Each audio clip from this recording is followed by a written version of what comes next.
Welcome to the ADHD Families Podcast. I'm your host, Sharon Collon, and I am so happy that you are here. Imagine paddling out into the pitch black waters and surfing for a mind-bending 40 hours straight. I mean, I can't even swim for 40 minutes, but surfing for 40 hours straight. Today, our guest, Blakey Johnston, did just that. And it wasn't just an extreme endurance test. It was a mission to save lives. Blakey is a father, a surf coach, and a 3-time world record holder who took on the world's longest surf to shatter the stigma around men's mental health.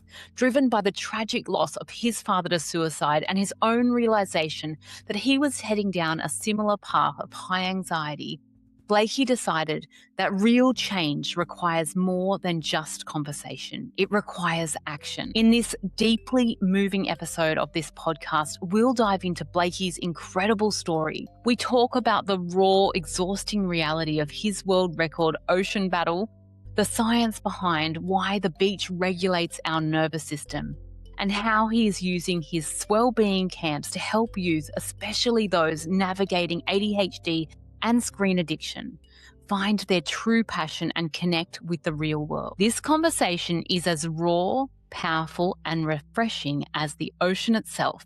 Let's dive in. Thank you, Blakey, for coming in today. Well, thanks for having me. Oh, I'm so excited for our chat. Okay, so I would love to start us off by telling our beautiful listeners at home who you are. Well, my name is Blakey Johnston. I'm a father, a husband, a surfer. I'm a surf school owner and surf coach. I've been doing that for 20 years. I'm a mental health advocate. And I've got 3 world records, all to do with surfing. Now, I was letting you know off air before that I brought my sons down to your world's longest surf in Cronulla a few years ago now. And it was the most amazing endurance exercise that we were watching. And the vibe of the crowd was just absolutely incredible. Can you tell us a little bit about why you are breaking world records? What's the drive behind it? Yeah, look, I've always been someone who's been empathetic and compassionate and been there for my family. I'm middle of 5 kids. After not making it as a pro surfer, I went into working with people, teaching them how to surf. Absolutely love them and have had an impact on people. How can I have more of an impact? Because this is the most important message. This is what society has wrong, where the number one thing is our health and happiness. Nothing else matters to how we function and show up for ourselves and for people in the world around us. And if I can make an impact by teaching them to surf, and I speak more openly as a man and letting everyone know that no one's got it figured out. We're all just doing the best with what we know. Teach them things that have helped me, practical things that anyone can do that are free, that we can actually make an impact and make the world a better place, and destigmatize mental health and especially suicide. So can you tell us a little bit about your story?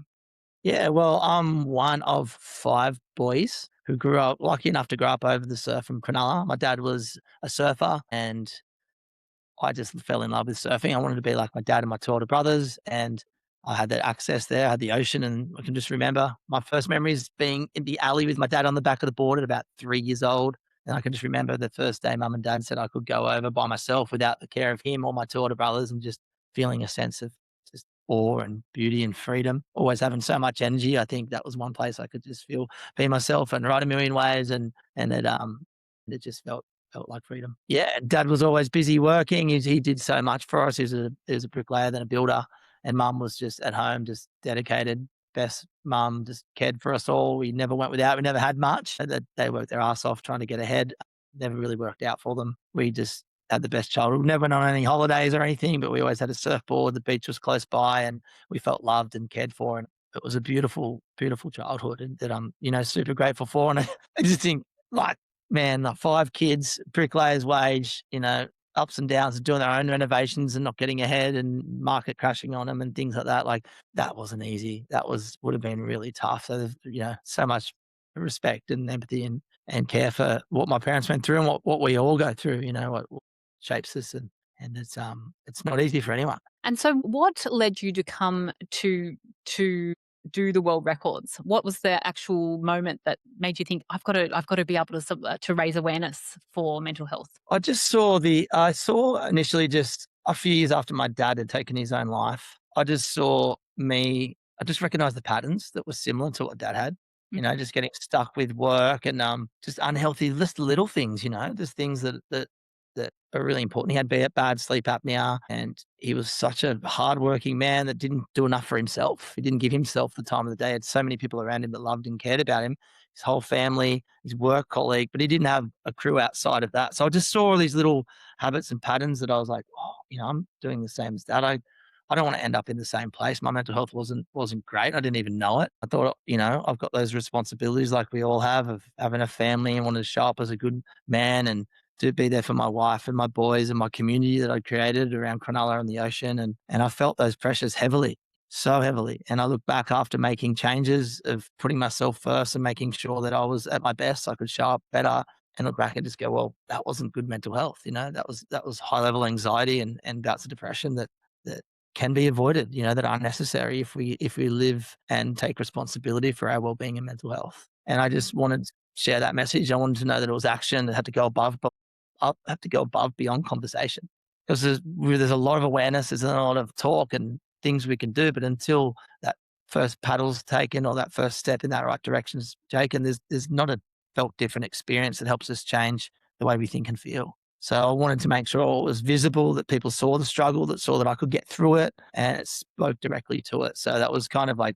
10 years of dad came up, and I was like, I was going to do a run across Australia, but that's been done. And Ned Brockman ran across Australia, and that kind of didn't make my 1,500-kilometer run look that impressive. So I thought I've got to stick to something really authentic to me. And yeah, sure enough, Googled world's longest surf, and it was an outrageous 30 hours. And I knew I was fit enough to challenge myself, and I wanted to smash it out of the park, and just went, yeah, if I can run for 40 hours through all the changes I've made to be fit, and I can surf for 40 and hopefully garner the attention that this subject needs to make everyone know that they deserve to feel awesome, and destigmatize mental health, men's mental health. And then ultimately the way we make a change is through the youth, generational change. So making sure they're the focus, they're included in the conversation, and there's no stigma around what it is, because that is obviously where the work is and what we need to make more normal in our daily conversations. Now, something that was interesting when you do these world titles is, a part of Australian culture really is that men don't talk about mental health a lot. Women tend to be a little bit better. I mean, I guess with seeking intervention and seeking support, but I don't know if it's just where we live, but there wasn't a lot of conversation about mental health from a men's perspective or from a management perspective to support men. Do you think about that? Do you think that's changing? I think it's slightly changing. I don't Mm. think numbers that still, if we look at um, the heavy end of the spectrum, the mental health statistics are getting worse, especially in men, and it's always a massive tragedy when someone young takes their life, because there's so much opportunity after it, but little to none media attention when someone in their 50s, 60s, 70s takes their own life, and I think more than just talking about it, I think it's got to be celebrated when people want to make change, when they can identify their thoughts, feelings, and behaviors, and do something about them. And, one way to do it is not the same way for other people. So a lot of men don't, might not be that extroverted or ever really feel that comfortable in a group environment talking about their feelings, but that vulnerability can be shown in changing their diet, doing something for themselves, and knowing that this isn't selfish, knowing this is so they can show up their true selves and be the best they can be for the people they're around, because we're so much more valuable than we ever are told or thought, like the impact that we all have on the people around us. Positive impact we have is so much more powerful, and it's not ever spoken about. And it's not about being toxic, but it's about being, talking about the positive stuff and making sure that people know that they're great, know that they're resilient, know that they have the support, know that they can make change and develop habits that make them feel good, and not just live and survive, but just live an epic big life too. I think that's why you can hear me passionate voice, but it's like I believe in people more than they do themselves. The way that society's shaped it, what success looks like, when success is about being a good human and having a positive impact on the people and the place around you. And we're all capable of that, we all are. And unfortunately, I've got a little bit of a platform to share my story and let people know that I'm no one special, that you can do it too. Like, it's just a shift in perspective. It is hard work, but you're capable of that too, and when you put your attention and you focus in the right areas and know that you're worth it, it's amazing what we can do. I've always been empathetic and vulnerable, and I'm happy to be the one that maybe starts that conversation or shows people that, kook like me can get out there and learn to talk better. And you don't have to be like me, but be true to yourself and find ways that you can do that. So when you were talking about you came across that moment where you felt like you were going into maybe some of the patterns that you recognized from your father, and Yeah. what things did you do for yourself that allowed you to look after yourself better? Well, we're all busy. The first person I went to a party the other night, and every friend I spoke to, I'm like, "Oh, how you been?" "Oh, yeah, been busy, family and kids, work," and the same answer. The Mm. same answer. Beautiful life too, like, yeah, you're grateful for the beautiful family you got, that you live in a beautiful place like we do. We get the food we eat, all these things that we can be grateful, but it can be mundane as well, and it's okay to feel a bit flat when things are good. You got the house and the car, everything that society deems as successful, but there's a missing piece almost, that if we don't ever fulfill that, what we hold on to that we don't are comfortable with gets harder and harder to get rid of. And that's where over time those things can become a mental health condition and our well-being suffers. So it's like the things that I did was really were just I noticed that I wasn't spending as much time with friends. I wasn't giving myself the time to go surfing outside of work and the things that I love to do. And I know when I do those things, I show up as a better person. So I needed to do the first thing I needed was to find the time. I'm a busy dad, busy business owner, and that's just an excuse really. So I started getting up early. I've always gotten up early at like 6 o'clock, but one of my tools that I've got in my book is earn the sunrise. Always got up at 6 o'clock as a surfer or for the surf school because business it can only operate in the light, right? And I needed to find the time. I didn't want to get home from a busy day at work or surfing and then say see you to my wife and my kids. They're what's most important to me.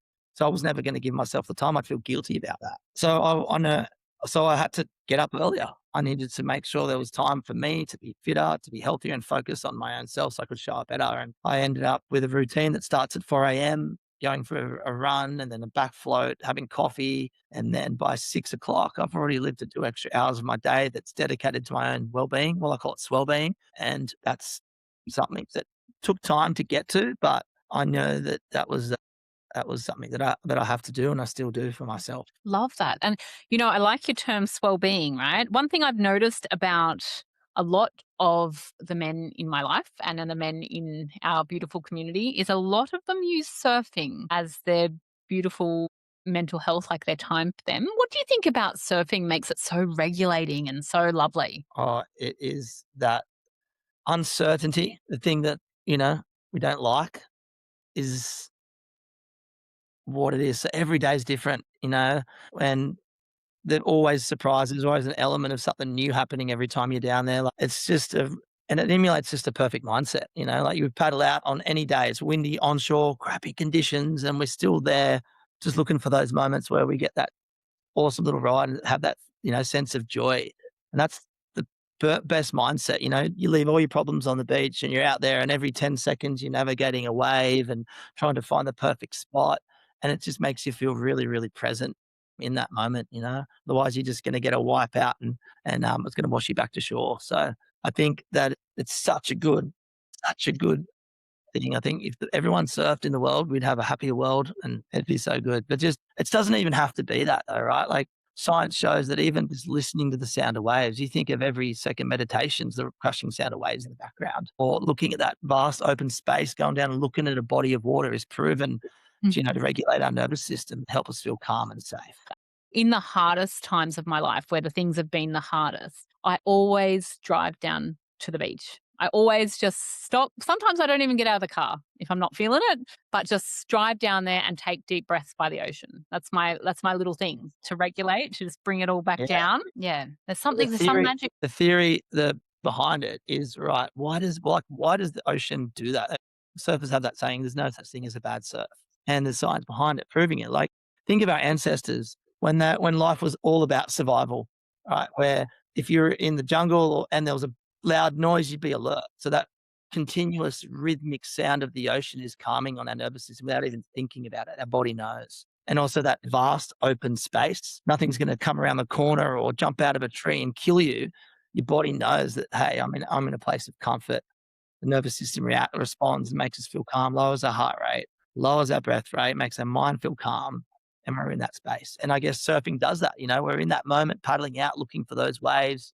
There's that sense of, uncertainty, what's next. And then we sit there on our boards waiting for a wave, and we're in this environment that's just, without even thinking about it, doing something really, really, really, really important, and bringing us to that present moment. Have you had any moments where you've turned away from surfing or not felt like it was bringing you as much joy anymore? Yeah, absolutely. Absolutely. I'm lucky enough to be down the beach for my job.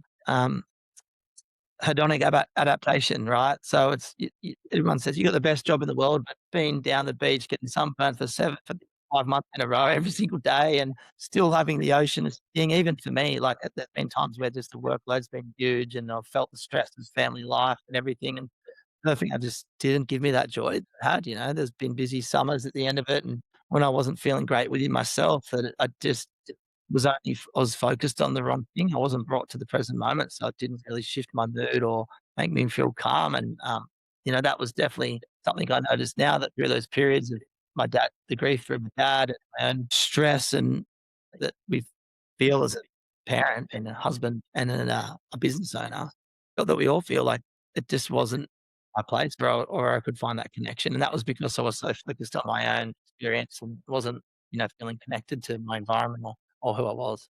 I saw on your Instagram a couple of maybe a month or so ago, you took some kids away on a camp as part of wellbeing. Can you Yeah. tell us about that experience? Yeah, for sure. I said before, like, the way that we make change is through the youth, right? And we have an opportunity to do it right, to let them know. So, I have the same conversations with 50, 60-year-old men and women I do with 10 and 12-year-olds. The important stuff, right? How they're feeling, how they manage it, the tools they've got to help them ride the waves that we all go through each and every single day. And the way that we do that is we got to live with them. We've got to talk with them. We don't have to instruct them, coach them, parent them, and do it, because that's all they're getting done. That's all that shows you with. Like, I'm honest and can just say, I don't have life figured out. I'm still trying to navigate the best decisions to try and be the best person I can be. And so are your parents. And I think when we speak with them, live life with them, and especially lead with action, then that's where we're able to influence them. We're the same parent that tells them to pick up their shirt off the ground at home or clean the dishes. And then in the next afternoon, we're talking to them about values and what's important to be a good person. It's just noise in the end. So if the way that we live, the way we carry ourselves is how we influence, is how we actually make change within them, and they can see with a good example of what it takes to be human, and they can get into being the best versions of themselves through that. So the idea of the camps is to live with them. Me and the coaches do the breath work with them. We challenge them. We get up early in the morning. We go for a barefoot run. They're not allowed to wear shoes in the camp. Oh, I love this.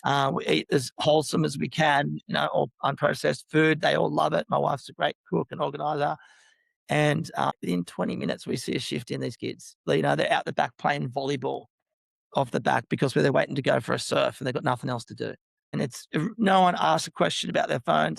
It's funny, hey, because people are like, oh, it's so good what you do. I'm like, do I just do what needs to be done? Like, it's really, and I know how hard it is as a parent. I'm not saying, oh, you can do this too, but it's just really powerful when it's that whole environment. Everyone's in the same boat. It's the power of community and connection from the moment we get there, and they're all feeling uncomfortable together at certain points. And that really brings them close together, and that allows us to have some conversations around, what is important. We do a trivia around their mental health to get them thinking about that. So it's a really easy way to engage them in conversations and have those important things at least spoken about. Give them times when they're present after the breath work to let them be creative and in their own mind, and think about the people that they want to become, and what that might look like. So it's really, it's just back. It's back to nature. It's back to who we are, and it gives them an opportunity to experience that. And yeah, I absolutely love doing them. I love being there with them, and seeing them just be kids and just, hang out together and thrive. And they challenge themselves. It's not an easy couple of days, and that's when they get tired and a bit emotional, and you see the real people in front of one another, and it's really cool. So what do the kids go through on your wellbeing camps? Like, How is it structured? Because I'm sure parents are like, "Oh, I think I need to send my kid to one of these camps." But they're run by the school. Is it the school that engages you? Well, yeah, look, it started for me being a surf coach and then always, being a bit of a mentor, helping the kids make it. I'm always seemed to be someone people felt safe talking to. And that's, led me spend a lot of time with the youth outside of just coaching them and just hanging out, surfing with them and living life with them. And I just learnt those tools that I've learnt through my evolution was like, well, I need to introduce this to surfing. If they're a better human, can use surfing as a tool to let them, you know, connect with themselves and be not just a better surfer, but a human. So I thought that's for everyone. The ocean's for everyone. It's healing as we just spoke about, and it can be at any level. You can be never have surfed before and come down on one of those retreats and connect with a new skill. So challenging yourself for something new and feeling that progress, and that's proven to be really healthy for your brain and your mental health. So yeah, we challenge them a lot too. We make sure that they know they're going to have a big day and show themselves what's possible, what they can pack into a day, and yeah, it's really good. Yeah, I think that's where that group, community, and connection sees them. So you got a bigger group's more powerful, I think, because you're going to see different levels of ability, commitment, and confidence that come into it as play. So it's not like a boot camp where you got to do this. You've got an option. You don't have to get up for the 4 a.m. or the 5 a.m. barefoot bush run that sounds crazy. You can do the walking group that gets up at the same time and does the walking group. So there are levels of it that we adhere to, but we do like to challenge and put the question to them, because we know they're capable. We're not there trying to injure anyone or hurt anyone. It's just about them just taking that next level of progress and being able to be proud of themselves for something that they have ultimately the choice to make. And I think that's where the group environment really helps that. There's kids that might sit out a surf, they might not, they'll do the walk, but then they'll start to challenge themselves later on. They'll get up that next morning with a bit of enthusiasm, going, "Oh, what are we doing today?" A bit of curiosity, and they'll lean into that next morning of water challenges and see that really happen as well. I think there's a lot of opportunities for different experiences on it. Like I said, we pack it in those 3 days. There is some downtime, which is beautiful to see the kids just be a bit more relaxed because they've used a lot of energy and have those conversations and be outdoors and not looking down at their screens either. Mm. So I'm just thinking about our beautiful parents listening to this that are running on empty, right? Like as you spoke about, like our demands are there's a lot. We got to pay mortgages and work and run a home and all of the things. And they love their kids deeply, but our kids, we know the stats are like if you have a child that has ADHD, it's usually about 3 times the amount of effort for a parent, like the amount of work. And so they're navigating a lot. Like we have no doubt that it's harder. They need more stimulation, they need more support, more appointments, more cost, more everything. I wanted to ask you, do you have any advice for them? Like thinking about back to when you were young, thinking about things that you've seen help your clients. Do you have any advice for our gorgeous parents that is trying so hard to support their gorgeous kids? Yeah, look, I think I can only relate to my own experience with that, right? I was one of 5 kids, and from the age of, I think I was 4, mum took me to multiple doctors and just said, "This kid's go, go, go. I can't get him to stop. What's going on?" And this is like, what, 1988 or 1989 or whatever. And I was the only one of 5 that was put in preschool, so I could be kids my own age.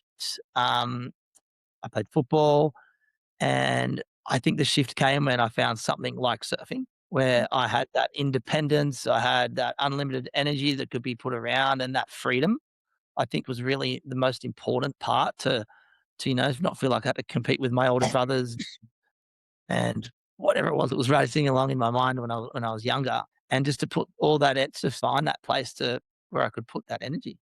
And I think it's exploring maybe sometimes what's outside the natural pathway to deal with that high energy and medication and stuff, and really um, seeing where the kid could be interested and focusing in. Because, like I said at the start, I feel like when that energy is in the right place, I can want to swear, it's an effing superpower, absolutely. And the challenge is, you know, it can be motivation to know that your kid's got this energy and harness it, and let's find it, let's help you, and it can make that journey a little bit more exciting maybe, but just getting that in the right place for them, just making sure that there's somewhere that's that they excel in, and it's seen as something that's actually beautiful. I always talk to my husband about like he has a very hyperactive profile for ADHD. And he was lucky, and he thinks what saved him was motocross because, oh, he loves surfing as well, but he found his thing in motocross. He had a like kind of a natural gift for it. And what it did is it stopped him from going out too late. It stopped because he had to be up early for motocross, a little bit like surfing. He had the thing Yeah. of like, you've got to be up early, right? And you've got to do the thing. And it had a real drive for him to be the best at that. And I think he talks about it rescuing him a little bit because he had this direction.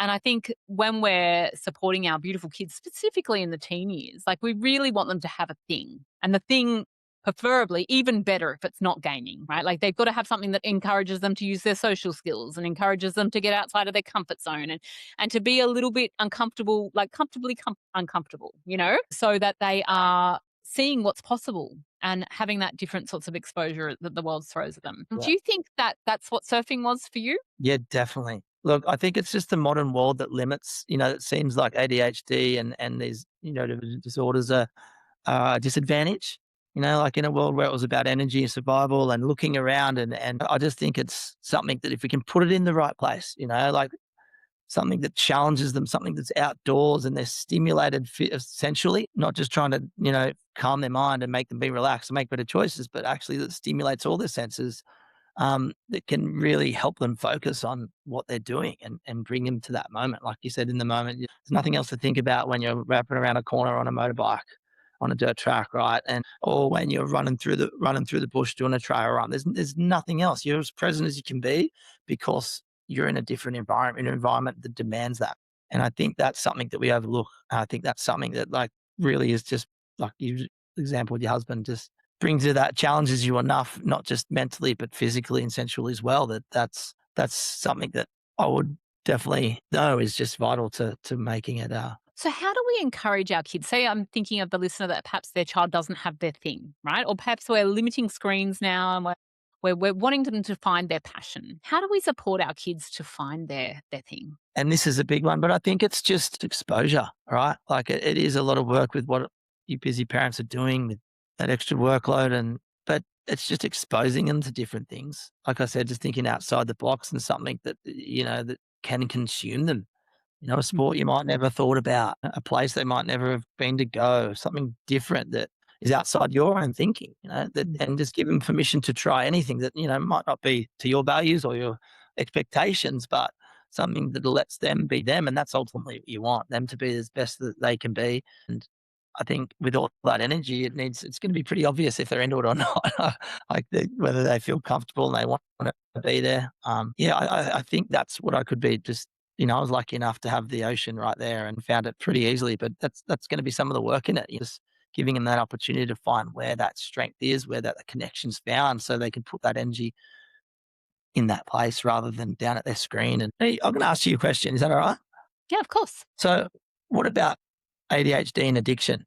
So is there a really closely link? Because I'm definitely obsessive. We can use that word, addictive or obsessive, but I think that's why it's so important, right? Look at getting good at a sport and harnessing that energy. It's our job to make sure it's going in the right direction, because Exactly. I assume, like with me, like if I'm not great on my phone, I could be better. That's something I'm always working on, getting off my phone more. But I guess my question was like, there has to be there must be some stats or some.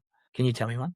Tell me a big Oh stat my around gosh, it. there's a lot of links between Yeah, ADHD and addiction, but it's to do with the reward pathways in the brain. So we have different ways of receiving, like our different ways of reward pathways rather on different input stimulus levels. Like we yeah, require a lot of stimulation, and unfortunately, with things like alcohol, drugs, phone usage, all of those things, they're very stimulating, right? So, and also we have the challenge of impulse control. So, poor impulse control or still developing impulse control executive function. So, that can put you in the firing line for addiction. And we know that it's quite common in the ADHD community. But the obsessiveness of ADHD and the becoming, focused in on one thing, one sport, or being the best at something is actually one of the amazing Like how many people that are incredible entrepreneurs and incredible sports people and incredible, people in business and things are incredible because of their ADHD. So you can focus in on something that's challenging or that's directly stimulating, like alcohol, drugs, and all of phones and all of those things. And we know that short form content is actually a lot, like in terms of phone usage, a lot more stimulating than longer form content. And having devices in your hand is a lot more, it's more directly stimulating for your reward pathways, and your dopamine and everything in your hand is a lot more significant. So we don't seem to see kids watching TV to have a screen addiction as much as now that we've put devices in people's hands, because it's now in their personal space. It's a lot more all encompassing. So we are seeing, the screen addiction. Perth has a screen addiction clinic for kids now. Like, it is really quite common.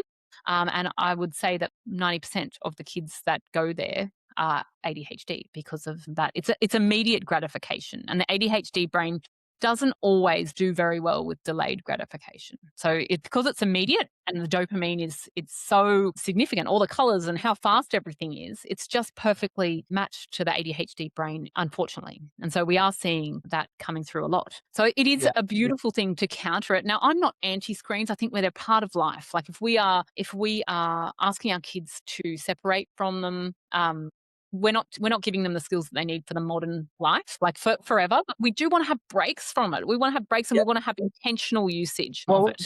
There should be like government standards. There should be heavily advertised studies on what is a healthy amount. Like, I'm with you. Phones are amazing for so many things, but they can't be our own thing. And I heard a scary thing the other day, right? I was like, you get up in the morning, say you're awake for 14 hours a day, you sleep for 10, and you're on your phone for 8 hours, you're more in a digital existence than you are in your own environment. That's freaking scary. You're more digitally connected than you are physically. And that's the sad thing. That's what like looking at from that perspective, and looking at those guidelines and letting them know information around what is actually the long-term effects of this stuff, how bad your mental health can get. Like, this is what it's doing to your brain. And just, I think that's got to be campaigned a lot more, because, it's really in the last decade we've seen people grow up with phones and not knowing life without them. It's a different perspective from them as well. But we know what's healthy. There's enough evidence out there to go, hey, if you want to live a long, happy, healthy life, we've got to have standards here. I think a lot of the time we're expecting the kids to self-moderate. And unfortunately, if we look at the adult population, like, adults don't have this stuff down, right? We're not able to get off our phones. We're not able to turn off and go to bed when we know we should, right? So we can't also expect our kids to. So I think this is a beautiful thing that you're bringing up, like a government awareness, like having really good guidelines about what that looks like. And also, like, what I support people to do inside the functional family is really looking at it from a family point of view. What is important for our family? How our values play into this? Because it's very good to know that we should be on screens less, but what that actually looks like in our family unit. So we have screens in this house, but we don't lean towards short form content, because we know that that is so dopamine heavy, that short form content. Yeah. We go for longer things, which is okay. It's keeping our attention span. We use it very much as a social platform. Like, we're really going back to what, as much as we can, Facebook was, what it tricked us all into being, but at the start, which was keeping up with your friends. Now we just see ads, right? Yeah. So it's completely changing what it was. So what we all got engaged in is now not what it is. So we need to be aware of that and have some good intentional usage around it. I think for a lot of our parents that are listening, it is probably, I'm going to say, it's the biggest friction point that parents raise. We know that it's not great, right? But we also at a bit of a loss at how to stop it, especially now that schools are using it as well. So it is tricky. It is a really tricky thing for parents.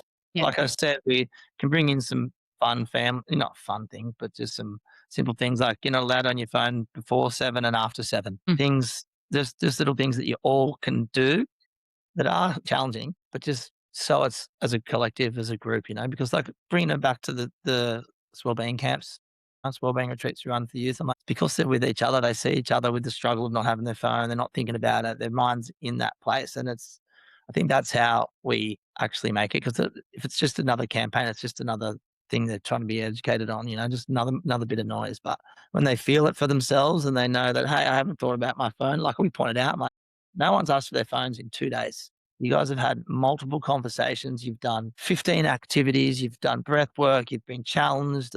You should be so proud of yourself. And that's what's important. You're worthy to feel good and be true to yourself. And that's it's a good way that we can, through that experience, give them that opportunity. So I wanted to ask you a question. I'm circling back around full circle to your world record titles. So I remember seeing on the news, so you've done the world paddle out, you've done the world's longest surf. So the largest paddle out, the world's longest surf. When you were doing the world's longest surf, I think this is a selfish question on my behalf, were you ever worried at nighttime for sharks, being alone out there? Were you ever worried? Look, I'm pretty confident in the ocean, but when I paddled out on the first day, it was much bigger than expected. So these giant floodlights just didn't have the fetch as what we had practiced the week before. And I got out the back the first time, way out past the rock pools at the alley, like 5-6 foot, just straight. It was hard to get out, and it was pitch black, no wind, so it was all oily and black. And I just looked out. I'm like, this is hectic. Like it was the darkest moment of my life. It was a clear night, and every time a wave would come, it would just be pitch black. And then the wave would drop, and then the bright lights would shine past me. But in those dark moments, there definitely was a moment where I was like, even if I couldn't see anything, if it was out here, I wouldn't know what kind of marine life is snooping around out the back here if those lights are bringing them in. And there was a moment there I'm like, well, I'm not going to see it if it tries to get me anyway. So there was a moment there, but no, I thought, no, it was definitely one of the parts that I had to move on from. Have you ever had any close calls with sharks when you're out there? We've seen them in the lineup and gotten out of there. Not super close, but I have had one experience that was just fully jaw-dropping, beautiful, Right. but sort of frightening at the same time. Sitting at my favourite wave out at Cronulla, out off the reef, so you're looking at just looking at big blue ocean, and it's this rock shelf about 200 metres out. A big day, so the swells are long and beautiful coming in. We're waiting for the really big ones. We drifted over the first wave of the set next to one friend who's sitting in the lineup takeoff spot, and just through the next big swell was this giant shape, almost the size of a station wagon, big white and grey body just swimming slowly through this dark blue ocean wave. It was so big and it was so elegant and smooth swimming through that wave that we just froze and looked at it, and then didn't even look at each other, but just sort of took a breath and was like, just watched it swim down the line as this wave went past, looked at each other, didn't say anything, went over the next wave, and the same thing. It was just cruising along the back out near, on its own. And eventually he said, are you going in? I'm like, no, that was pretty wild, though. That was like this moment, this beautiful, dominant thing, that the king of the ocean, just making us know it was there. It was beautiful. It was really cool. I didn't feel scared, but I definitely had, so much appreciation, and I always have, of whose home it is when we're out there. Yeah, that's right. I had to ask that because when I was talking to my friend about interviewing you today, she was like, didn't he get worried at nighttime? Like in the nighttime when perhaps there's not as much crowd around. It's an awful long time to surf. Like we can't imagine 40 hours. Like you would have probably been hallucinating by the end, I imagine. I was a little bit. I was definitely falling asleep on my surfboard, and it was definitely, without the care and support and the planning that went into something like that. I'm pretty spontaneous usually with any of my adventures. Without the careful planning of the foundation, my wife, of the council, of the lifeguards, I definitely wouldn't have survived that. Given it was a real surf, it wasn't a little gimmick, tiny wave. I was trying to get it was an authentic surf, one board, one wetsuit. Coming in, getting checked for safety. Yeah, I gave it my all. Definitely no stones unturned, and I'm proud of it. Oh, it's amazing. And also raising awareness for a really good cause, because what came out of these records that you have broken is people having conversations about mental health. And that's something you should be really, really proud of, because I think it's something that we don't talk about. And when we do talk about it, we talk about it with stigma. And so I really, really welcome that conversation and like that we're talking about it a little bit more these days. Awesome. Okay, thank you so much, Blakey, for coming in. And it's been such a pleasure to share your story. Thank you for having me, Sharon.